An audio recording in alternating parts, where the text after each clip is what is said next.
There's a version of you that you've never met. It knows your worst impulses, your ugliest thoughts, the things you'd never say out loud, and it's been running your life. Carl Jung called it the shadow, and the less you know about yours, the more power it has over you.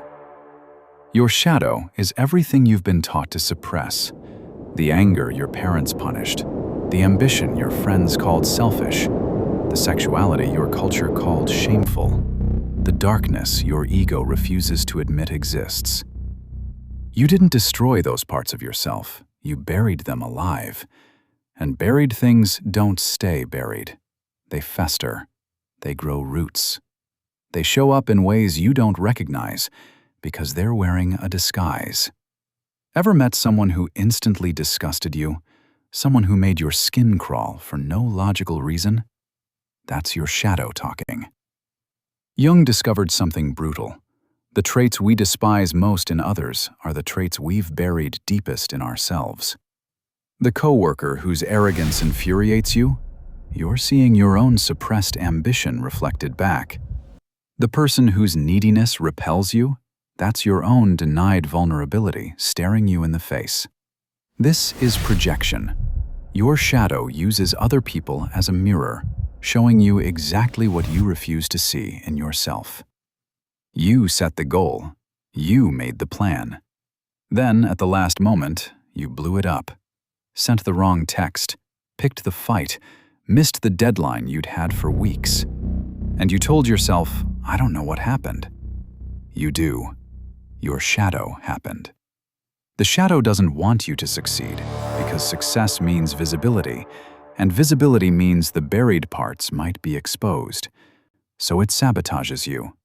Not out of hatred, out of protection.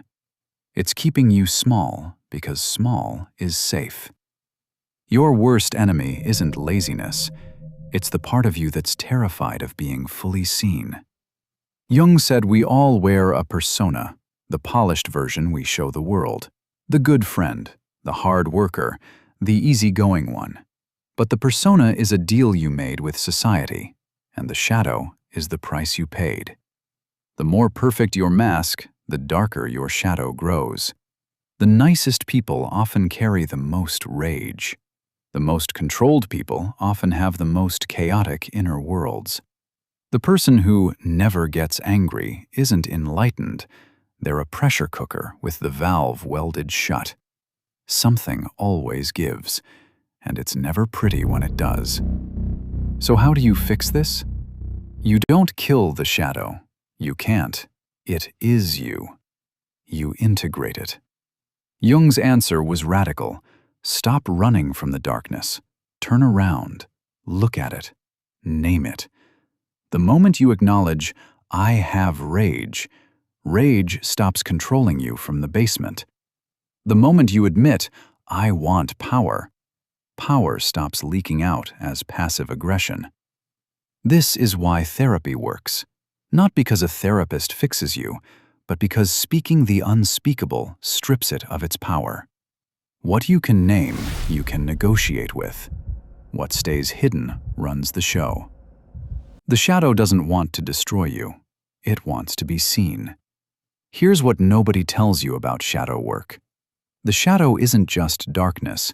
It contains your unlived potential too. The creativity you were told was impractical. The assertiveness you were told was rude. The sensitivity you were told was weakness. Jung said it clearly, the gold is in the dark. People who integrate their shadow don't become perfect, they become whole. They stop projecting. They stop self-sabotaging. They stop performing a version of themselves that was never real. They become the most dangerous thing a person can be. Someone who knows exactly who they are. Your shadow has been with you since childhood, shaping your relationships, choosing your enemies, sabotaging your success, running your life from a room you pretended didn't exist. Now you know the room is there. The only question is, are you going to open the door? This is the human code. If this changed how you see yourself, subscribe. The next video goes deeper into the parts of your mind you were never supposed to find.